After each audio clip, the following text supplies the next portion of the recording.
انسانی فطرت اور انسانی لچک کے مطابق انسان کو جینے کا ایک ضابطہ حیات، ایک قانون، ایک اصول اور ایک نیم بتایا ہے۔ ہم مسلمان ہیں اور الحمدللہ ہمیں مسلمان ہونے پر فخر ہے۔ وقال اننی من المسلمین، اللہ تبارک و تعالی ارشاد فرماتے ہیں کہ تم اس کائنات میں اور اس سرزمین میں رہ کر میرے پیغام کو میرے بندوں تک پہنچاؤ، پھر یہ کہو میں مسلمان ہوں۔ میرے بہت ہی محترم سامعین اعظام، مجھے جو آپ کے سامنے موقع دیا گیا ہے وہ صرف وقت گزاری کے لیے، ٹائم پاس کے لیے اور ایک کھانا پوری کے لیے نہیں، بلکہ جو عنوان آپ یہاں بینر پر دیکھ رہے ہیں، اصلاح معاشرہ، اصلاح معاشرہ، یہ وہ عنوان ہے اور اس عنوان کے تحت بے شمار عناوین اور آتے ہیں۔ جب مجھے اس کی اطلاع ملی کہ آپ جیسے معزز حضرات کے سامنے کچھ باتیں اصلاح معاشرہ پر کروں، تو سب سے پہلے میں نے یہ غور کیا کہ میرے اندر کیا کیا کمیاں ہیں، میں کن کن چیزوں میں نامکمل ہوں، میں کن کن چیزوں میں ناتمام ہوں، میں کن کن چیزوں میں سنت سے بہت دور جا چکا ہوں۔ میں نے یہ غور کیا، بے شمار باتیں اگر میں اس کو نوٹ کرنا چاہتا اور اس کو شمار کرنا چاہتا تو شاید میں نہیں شمار کر سکتا، اتنی خرابیاں میرے اندر ہیں۔ پھر میں نے یہ کام کیا کہ چلیے بہت ساری خرابیاں ہیں، ان میں سے میں اپنی کچھ ان خرابیوں کو نوٹ کر لیتا ہوں جو ابھی میرے پاس جیب میں موجود ہے۔ وہ خرابیاں، ان خرابیوں کو میں نے نوٹ کیا کہ جو خرابیاں میرے اندر بھی ہیں اور آپ کے اندر ہیں، تو کیوں نہ ہم ان خرابی کے بارے میں کچھ بات کر لیں۔ اصلاح معاشرہ بہت اچھی سوچ ہے، اچھی محنت ہے، اچھی کوشش ہے کہ آپ نے اتنا اچھا انتظام کیا، مائک کا انتظام کیا، قمقمے روشنی کا انتظام کیا، پھر علماء کرام کو آپ نے مدعو کیا، بہت اچھی کوشش ہے۔ لیکن میں آپ سے سب سے پہلے، چونکہ یہ اصلاح معاشرہ ہے، تو میں نہ ادھر کی بات کرتا نہ ادھر کی بات کرتا، نہ میں کوئی قصہ کہانی اور نہ میں کوئی ہنسانا رلا کر کے بات وقت ضائع نہیں کروں گا، بلکہ میں صرف نشاندہی کرنا چاہتا ہوں۔ میرا سب سے پہلا سوال ہے، اصلاح معاشرہ میں مجھے خبر ملی ہے کہ ہمارے محلے والے، ہمارے علاقے والے اور ہمارے اس محلے میں رہنے والے تمام افراد اس بات سے خائف ڈرے ہوئے ہیں، کوئی خدا کا عذاب آ رہا ہے، کامیابی ہمیں نہیں مل رہی ہے، ہم جہاں جاتے ہیں وہاں پر ہمیں دھوکہ، فریب اور دغا اور نہ جانے بدامنی، یہ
یہ بیماری ہے، میری بھی بیماری ہے کہ میں جہاں جاتا ہوں ہار جاتا ہوں، جہاں جاتا ہوں بدعملی کا میں شکار ہو جاتا ہوں، ظلم و ستم کا شکار ہو جاتا ہوں، کامیابی نہیں ملتی، دکان کھولتا وہاں کامیابی نہیں ملتی، کاروبار میں گیا وہاں کامیابی نہیں ملی، جدھر گیا ناکامی مجھے ملی۔ تو اب میں آپ سے یہ سوال کرنا چاہتا ہوں، ہم میں سے کتنے ایسے لوگ، چاہے وہ جوان ہو، مرد ہو، عورتیں، بوڑھے، جو بھی ہیں، کتنے ایسے لوگ ہیں جو ہفتے میں ایک ختم کلام پاک کرتے ہیں؟ وہ ایمانداری کے ساتھ ہاتھ اٹھائیں۔ سارے لوگ دیکھیں بھائی کدھر سے ہاتھ اٹھ رہا ہے؟ جی جواب مل گیا۔ پورے مجمع میں کوئی ایسا بندہ نہیں ہے جو ایک ہفتے میں ایک ختم کلام پاک پڑھتا ہو۔ افسوس کی بات ہے، پورے مجمع میں، اس میں جوان بھی ہیں، اس میں بوڑھے بھی ہیں، اس میں ینگ لڑکے بھی ہیں، اس میں بچے بھی ہیں، پورے مجمع میں کوئی ایک بندہ ایسا نہیں ملا جو ایک ختم کرتا ہو ایک ہفتہ میں۔ افسوس کی بات۔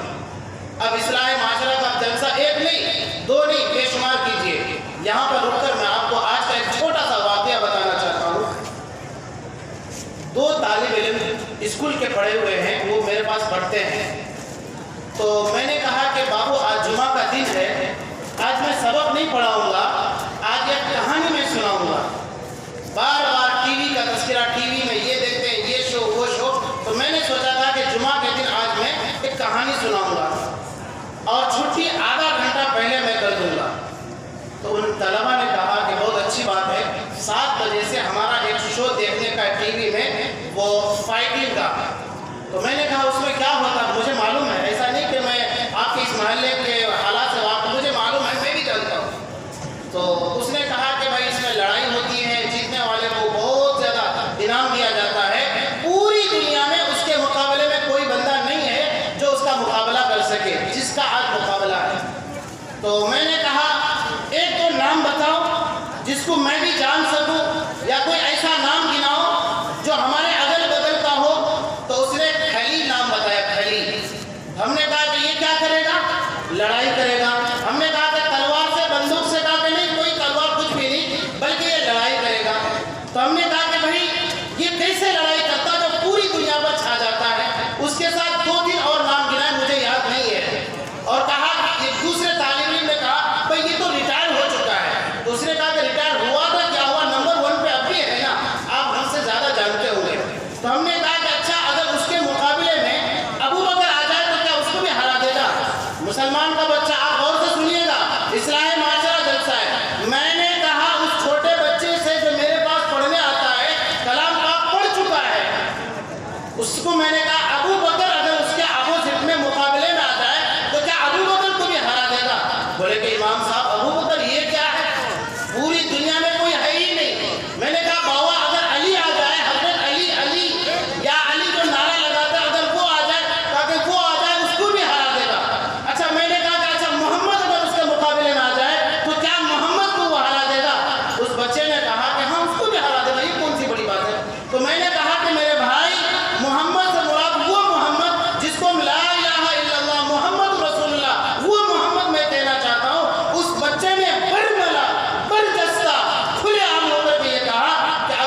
اپنے بچے کو ڈاکٹر بھی بنائیے، ماسٹر بھی بنائیے، انجینئر، سب کچھ بنائیے، لیکن اللہ نے کیا فرمایا؟ اقرأ باسم ربک الذی خلق، رب کے نام سے پڑھائیے، رب کے نام سے اسے کلمہ سکھائیے۔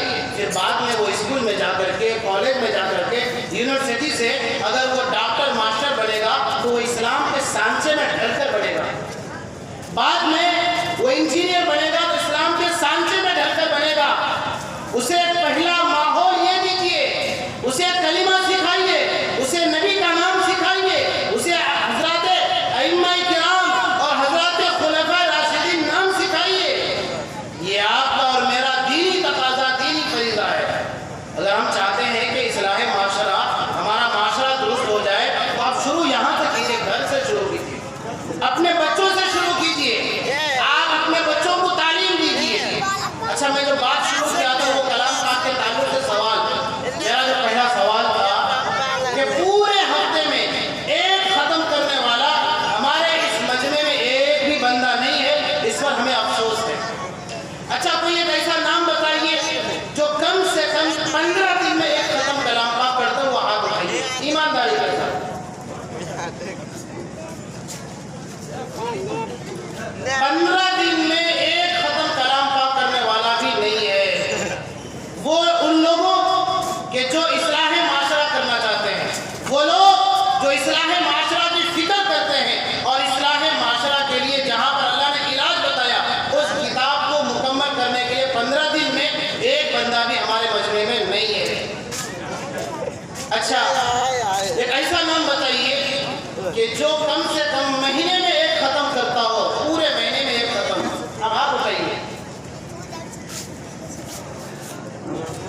الحمدللہ 2 3 تقریباً 5، تو پورے مجمع میں ایک مہینے میں کلام پاک ختم کرنے والے اتنے ہیں جو انگلیوں میں گنے جا سکتے ہیں۔ اب آپ خود فیصلہ کر لیں۔ بھائی، تقریر کرنے والے عالم صاحب وہ آئیں گے، آپ کو کچھ 2-4 واقعات بتائیں گے، 2-4 کلام پاک کی تفسیر کر دیں گے، پھر اپنا جیب گرم کر کے وہ تو چلے جائیں گے، آپ کو کیا فائدہ ہوگا؟ آپ مطلب بس دنیاوی معاملے میں بن رہے، اس میں بنیے نا، علماء سے خدمت دیجیے نا، آپ علماء سے پوچھیے نا کہ حضرت ہم شادی کرنا چاہتے ہیں، اسلام کا کیا طریقہ ہے؟ حضرت ہم داڑھی رکھنا چاہتے ہیں، کیا سنت ہے؟ حضرت ہماری بچی کی شادی کا مسئلہ ہے، سنت کیا ہے؟ آپ معلوم کیجیے، تو پھر دیکھیے انشاءاللہ ہمارے سماج میں، ہماری سوسائٹی میں، ہمارے معاشرے میں دین کی باتیں، نبی کا طریقہ، نبی کی سنت اور نبی کا دیا ہوا وہ تمام کا تمام کتاب و سنت انشاءاللہ ہمارے ماحول میں یہ زندہ ہو جائے گا۔ جب یہ زندہ ہوگا پھر ہماری زندگی میں خوشیاں ہوں گی، ہماری زندگی میں اللہ تبارک و تعالیٰ خیر و برکت کے نزول فرمائیں گے۔ قرآن مقدس کے سورہ جو یاسین ہے اس سے پہلے ایک آیت ہے، 22واں پارہ، وَلَوْ يُؤَاخِذُ اللَّهُ النَّاسَ بِمَا كَسَبُوا، اللہ تبارک و تعالیٰ اگر چاہیں گے تو لوگوں کو پکڑ لیں گے ان کے ان اعمال بد کی وجہ سے کہ جن کو وہ کھلے عام کرنا نہیں چاہتے، ان کے وہ اعمال بد ہے کہ جن کو وہ اپنے باپ دادا رشتہ داروں کے سامنے وہ کام کرنا نہیں چاہتے، اگر اللہ چاہیں گے تو فوراً پکڑ سکتے ہیں۔ لیکن اللہ تبارک و تعالیٰ کیا فرماتے ہیں؟ وَلَن يُؤَخِّرَ اللَّهُ نَفْسًا إِذَا جَاءَ أَجَلُهَا، اللہ تبارک و تعالیٰ ارشاد فرماتے ہیں کہ میرے بندو، تمہارے اندر اتنی کمیاں ہیں، تمہارے اندر اتنی خرابیاں ہیں، تمہارے اندر اتنی کوتاہیاں ہیں، اگر میں پکڑنا چاہوں تو تم اس لائق نہیں ہو کہ اس زمین میں رہ کر کے ایک شخص کے دے سکو، اتنی تمہارے اندر کمیاں ہیں۔ لیکن اللہ تبارک و تعالیٰ فرماتے ہیں میں چھوڑ دیتا ہوں۔ کب تک چھوڑ دیتا ہوں؟ اِلیٰ اجل مسمى، ایک وقت متعینہ ہے موت، تب تک میں چھوڑ دیتا ہوں۔ پھر کیا ہوتا ہے؟ اذا جاء اجلها واللہ بصیر بما تعملون، کہ اللہ تبارک و تعالی بندے کے ایک ایک حرکت و نقل کو، بندے کے ایک ایک اقوال و افعال کو، بندے کے ایک ایک کردار کو، گفتار کو، رفتار کو دیکھتے ہیں، جانتے ہیں، لیکن اس کے باوجود اللہ تبارک و تعالی معاف کر دیتے ہیں۔ قرآن مقدس کے 25 پارے میں ایک آیت ہے، ایک سورہ ہے سورۃ الشورى، اس سورت میں ایک آیت ہے، بالکل جہاں سے پاؤں پارا شروع ہوتا ہے اس میں یہ ہے، اللہ تبارک و تعالیٰ ارشاد فرماتے ہیں کہ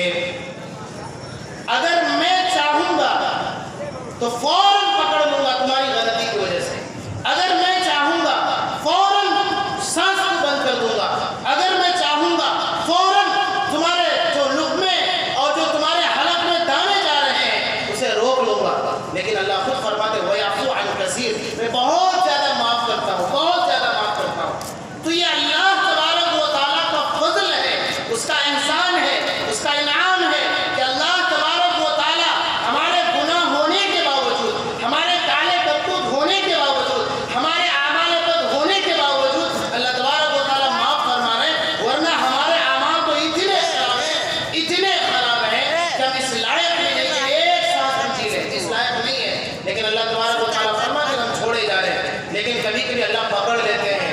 ظہر الفساد فی البر والبحر بما کسبت ایدی الناس لیذیقہم بعض الذی عملوا لعلہم یرجعون. 21 پارے میں اللہ فرماتے ہیں کہ جب بہت زیادہ ظلم ہو جاتا ہے, بہت زیادہ کرپشن ہو جاتا ہے اور انسان ظلم کی انتہا کو پار کر چکا ہوتا ہے, اللہ فرماتے ہیں کہ پھر میں تھوڑا سا پکڑ لیتا ہوں. بما کسبت ایدی الناس لیذیقہم بعض الذی عملوا لعلہم یرجعون, تاکہ یہ میرا بندہ مجھ سے ڈر کر, خوف کھا کر اور اللہ تبارک و تعالیٰ کی پکڑ سے بچنے کے لیے یرجعون, لوٹ جائے. تو اللہ تبارک و تعالیٰ تو چھوڑ اور چھوٹ دے رہے ہیں. کبھی کبھی پکڑ فرماتے ہیں جس سے ہم گھبرا جاتے ہیں, کبھی کبھی اللہ تبارک و تعالیٰ انفرادی اعتبار سے پکڑ فرما لیتے ہیں اور ہم گھبرا جاتے ہیں. اللہ تبارک و تعالیٰ فرماتے ہیں کہ یہ حالات اس وجہ سے ہے لعلہم یرجعون, تاکہ تم پلٹ کر میرے گھر کی طرف آ جاؤ, پلٹ کر میرے طریقے کی طرف آ جاؤ, پلٹ کر نبی پاک صلی اللہ علیہ وسلم کی سنت کی طرف آ جاؤ. کہ اللہ تبارک و تعالیٰ کبھی کبھی وہ مزہ چکھواتے ہیں. اب اصلاح معاشرہ جلسہ آپ کا ہے تو اس میں آپ کی میری سب کی یہ ذمہ داری ہے کہ ہم یہاں سے یہ عزم مصمم اور یہ پورا ارادہ کر کے اٹھیں کہ انشاءاللہ آج کے بعد ہم کبھی داڑھی نہیں منڈائیں گے. جب بتائیں کہ کتنے ساتھی ایسے ہیں جو داڑھی نہیں منڈائیں گے؟ ہاتھ اٹھائیے بھائی, کم سے کم ہاتھ تو اٹھا لیجیے. یہ تو آپ اتنا بڑا ظلم کرتے ہیں نبی کی سنت کے ساتھ. آپ کو معلوم ہے نبی پاک صلی اللہ علیہ وسلم اصلاح معاشرہ ہے, اس وجہ سے میں ایسے ہی تیکھا بولتا ہی ہوں, یہ کوئی میرے لیے بڑی بات اور نئی بات نہیں ہے. بہرحال نبی پاک صلی اللہ علیہ وسلم, آپ نے وہ مشہور حدیث سنی ہے کہ پیارے آقا سرکار دو عالم صلی اللہ علیہ وسلم میدان محشر میں اللہ تبارک و تعالیٰ کے بارگاہ میں یا ربی حبلی امتی امتی کہیں گے, جبکہ سارے انبیاء آدم علیہ السلام سے لے کر کے حضرت عیسیٰ علیہ السلام سارے انبیاء, مشہور حدیث ہے, یا ربی نفسی نفسی کہیں گے, اللہ میرا کیا ہوگا, اللہ میرا کیا ہوگا, جنت کا فیصلہ کب ہوگا, یہ گرمی کب ختم ہوگی, لباس کب ملے گا, سارے انبیاء نفسی نفسی کہیں گے. ایسے وقت میں پیارے آقا سرکار دو عالم صلی اللہ علیہ وسلم ربی حبلی امتی امتی کہیں گے. آپ نے اس نبی کی سنت کو کافروں کے ہاتھوں, غیروں کے ہاتھوں ایک نہیں ہر ہفتہ اور ہفتے میں 2-3 بار آپ دلواتے ہیں. تو کیسا اصلاح معاشرہ؟ اگر آپ سمجھتے ہیں کہ نہیں اصلاح معاشرہ جلسہ ہے, آپ کو یہ عزم مصمم کرنا ہوگا کہ آج کے بعد میرے چہرے سے نبی پاک صلی اللہ علیہ وسلم کی سنت کو کبھی ہم غائب ہونے نہیں دیں گے. اما عائشہ رضی اللہ تعالیٰ عنہ فرماتی ہے کہ جب آپ صلی اللہ علیہ وسلم اپنے آخری وقت میں ہیں, نزاع کی کیفیت ہے, دنیا سے پردہ فرمانے والے ہیں, دروازے میں دستک ہوتی ہے, آواز آتی ہے, کون؟ نبی پاک صلی اللہ علیہ وسلم آواز بھیجواتے, کون؟ اندر سے باہر سے آواز آتی ہے, ملک الموت فرشتہ.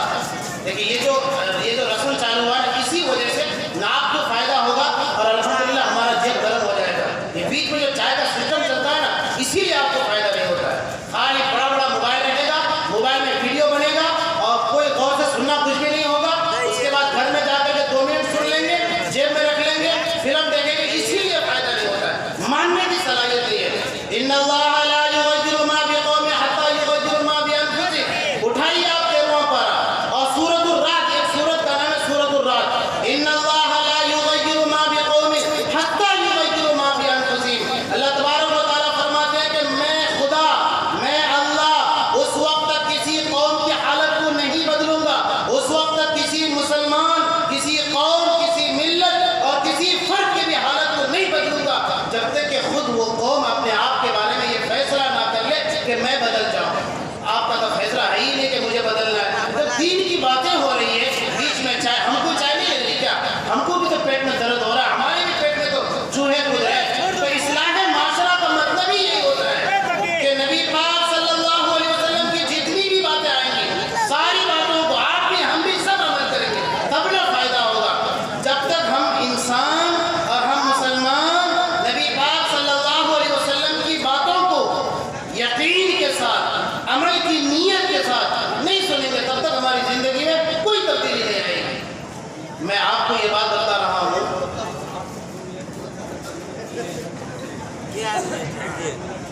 چلے 2 منٹ جو ہے آپ لوگ سبحان اللہ وغیرہ پڑھ لیا, پی لیجیے, اور تب تک ہم بھی تھوڑا آرام کر لیتے ہیں.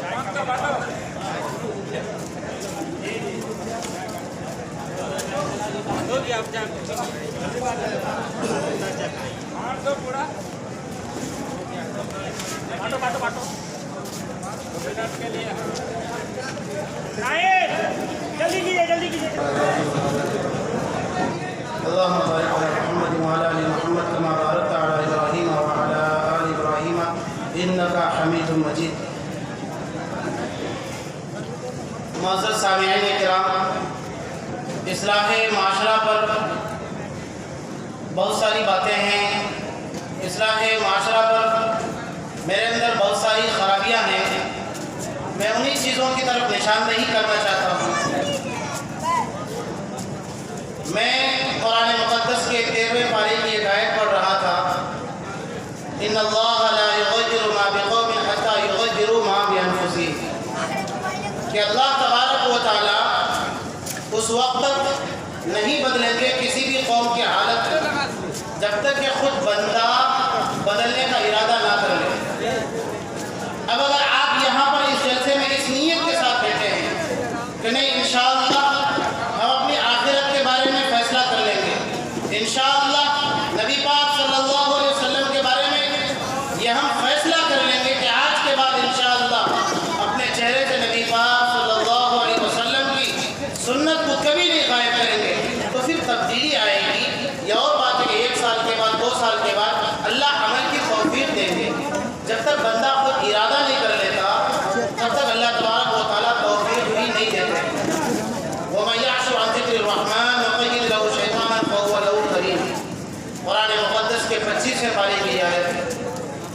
اللہ فرماتے ہیں کہ جب کوئی بندہ راہ راست سے بھٹک جاتا ہے اور جب کوئی بندہ اللہ تبارک و تعالیٰ کے احکام کی نافرمانی میں اپنے آپ کو پورا اپنے آپ کو مکمل اعتبار سے کھپا دیتا ہے تو پھر اللہ فرماتے ہیں مَن يَعْشُ عَن ذِكْرِ الرَّحْمَٰنِ نُقَيِّضْ لَهُ شَيْطَانًا.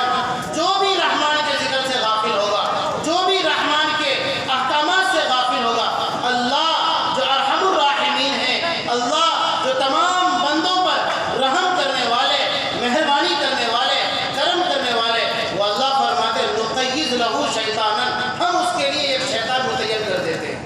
کیا کرنے کے لیے؟ فَهُوَ لَهُ قَرِينٌ. وہ شیطان اس کا ساتھی بن کے رہتا ہے پھر اور وہ شیطان اسے جہنم کی طرف کھینچ کر کے لے جاتا ہے. تو اس لیے سب سے پہلا کام یہ ہے، اصلاح معاشرہ کا جلسہ ہے، پورا یہ عزم مصمم کر لے، پکا ارادہ کر لے کہ اللہ تبارک و تعالی آج کے بعد انشاءاللہ کبھی ہم نبی پاک صلی اللہ علیہ وسلم کی سنت کو اپنے ان چہروں سے غائب نہیں کریں گے. آپ سوچئے جن ہاتھوں سے آپ نبی پاک صلی اللہ علیہ وسلم کی چہرے کو غائب کرتے ہیں، چھلواتے ہیں، وہ نبی کے دشمن ہوتے ہیں، کلام پاک کے دشمن ہوتے ہیں. نبی پاک صلی اللہ علیہ وسلم کو جب معلوم ہوگا آب کوثر میں آپ صلی اللہ علیہ وسلم اپنے امتیوں کو کوثر کا پانی پلائیں گے تو وہاں پر تو حضرات حسنین بھی ہوں گے، وہاں پر تو عمر بن خطاب بھی ہوں گے، وہاں تو امیر حمزہ بھی ہوں گے کہ دین کے خاطر، نبی کی سنت کے خاطر، نبی کی تعلیم کے خاطر جن کے جسم کو ٹکڑے ٹکڑے کر دیے گئے، یہ سارے کے سارے صحابہ آب کوثر کے پاس کھڑے ہوں گے اور آپ صلی اللہ علیہ وسلم اپنے دستے مبارک سے امتیوں کو پانی پلائیں گے. آپ تھوڑی دیر کے لیے غور کیجئے، حدیث کے الفاظ آتے ہیں، بخاری کی روایت ہے، سحقاً سحقاً ای بعداً بعداً. نبی پاک صلی اللہ علیہ وسلم اپنے امتیوں کو پیالہ پانی کا پیالہ بڑھائیں گے کہ میرے امتی کے لوگوں میرے ہاتھ سے یہ پانی پی لو، کوثر کا پانی ہے، پھر جنت چلے جاؤ. ایسے وقت میں فرشتے نبی پاک صلی اللہ علیہ وسلم کے ہاتھ کو روک لیں گے اور کہیں گے کہ اے محمد صلی اللہ علیہ وسلم آپ کے بعد ان لوگوں نے، آپ کے امت کے ان لوگوں نے آپ کی سنت کے ساتھ مذاق اڑایا تھا. آپ کے بعد آپ کے امت کے ان افراد نے آپ کی سنت، آپ کے طریقے، آپ کی تعلیم، قرآن پاک کے احکام سے اپنے آپ کو موڑ لیا تھا. تو آپ صلی اللہ علیہ وسلم جو ہاتھ بڑھا رہے تھے وہ واپس کھینچ لیں گے اور فرمائیں گے سحقاً سحقاً، چلو ہٹ جاؤ، یہاں سے ہٹ جاؤ. بتائیے اس وقت کیا ہوگا؟ اس وقت پھر آپ جو پچھتائیں گے کاش داڑھی رکھ لیتا، کاش نبی کی سنت پر عمل کر لیتا، کاش نبی کی سنت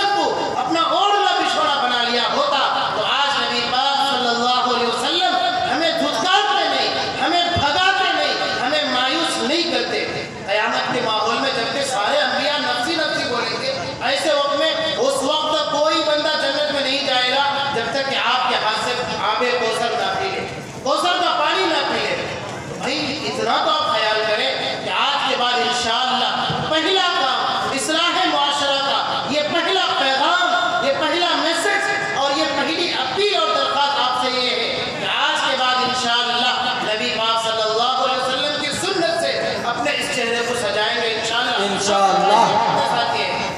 اللہ سب کو توفیق دے عمل کرنے کی۔ آگے میں نے جو اصلاح معاشرہ پر ایک چیز کو نوٹ کیا ہے، جو خرابی میرے اندر پائی جاتی ہے، اس کو میں نے اصلاح معاشرہ میں شکایت ہے، کامیابی نہیں ملتی، شکایت ہے ہر جگہ ہم ذلیل ہو جاتے ہیں، شکایت ہے جہاں جاتے ہیں دھتکار دیے جاتے ہیں۔ اس کا جواب یہ ہے آپ کو اپنا معاشرہ درست کرنا ہوگا۔ معاشرے کو درست کرنے میں نے جو جس چیز کو نوٹ کیا وہ جہیز ہے۔ میں علماء سے پہلے کہوں گا، دوسرے نمبر پہ آپ سے کہوں گا کہ جناب والا اگر اللہ نے آپ کو دولت دی ہے تو اس لیے دولت نہیں دی کہ آپ اپنے سڑکوں میں چلتے ہوئے غریب بیٹیوں کے دل کو دکھائیں۔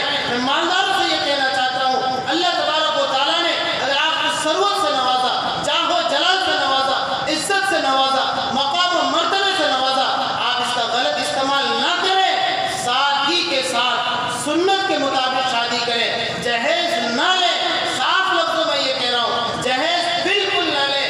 جہیز لینا دینا آپ جانتے ہیں حرام ہے، ہاں جو شکل و صورت جائز ہوتی ہے آپ علماء سے رابطہ کر لیں۔ اللہ نے مجھے یہ دولت دی ہے، میں چاہتا ہوں کہ سنت کے مطابق کچھ خرچ کروں، علماء آپ کی رہنمائی کریں گے، لیکن ہمارا جو رسم و رواج ہے، ہمارا جو معاشرہ ہے، ہماری جو سوسائٹی ہے، اس سوسائٹی میں جہیز کی جو رسم ہے اس کو آپ کو ختم کرنا ہوگا۔ گاڑی نہیں لینا ہوگا، مانگ نہیں کرنا ہوگا، جوڑے نہیں مانگنے ہوں گے، بلکہ آپ کو یہ کہنا ہوگا آپ کے پاس کتنا روپیہ پیسہ ہے، مجھ سے کچھ لے لو، میں آپ کی مدد کرتا ہوں، اور آسانی کے ساتھ مختصر کے ساتھ سنت کے مطابق شادی کرتے ہیں۔ اصلاح معاشرے میں تو میں نے اپنے اندر کمی دیکھی، اس کمی کو میں نے آپ کے سامنے رکھا۔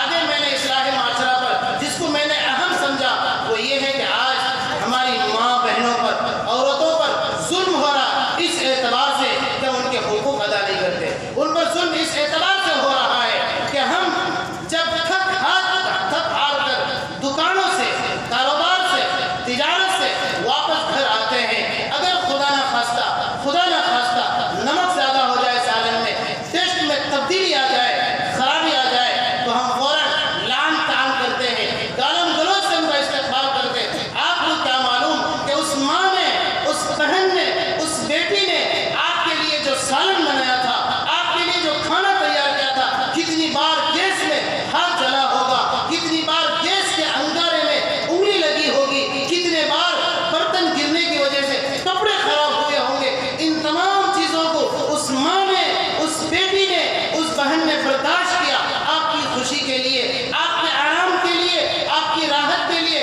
لیکن جب آپ آتے ہیں کس طرح سے ان کے ساتھ سلوک کرتے ہیں، اس رویے کو بدلنے کی ضرورت ہے، ظلم سے رکنے کی ضرورت ہے۔ آپ کو معلوم ہوگا جب آپ اپنے کاروبار میں، تجارت میں، یا یہ کہ کسی آفس میں جاب کے لیے گئے تھے، آپ نے اپنا پینٹ، اپنا کرتا، اپنی لنگی کہاں پھینکے گئے تھے، چپل جوتے کہاں پھینکے گئے تھے، بستر کیسا کر کے گیا تھا، لیکن جب آپ آتے ہیں بتائیے کیا بستر آپ کو ویسا ہی خراب ملتا ہے؟ کیا آپ کو آپ کا کپڑا ایسا تتر بتر ملتا ہے؟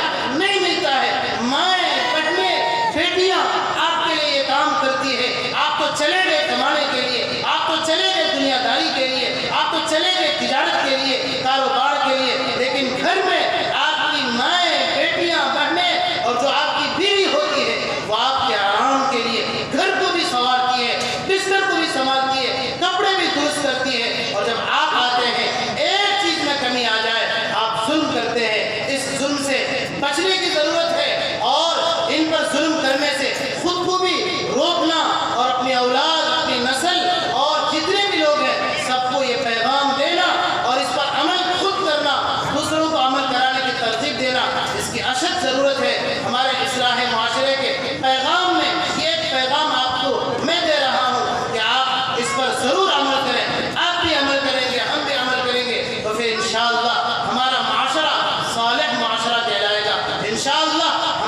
نبی پاک صلی اللہ علیہ وسلم کے بتائے ہوئے جس طرح سے نبی نے بتایا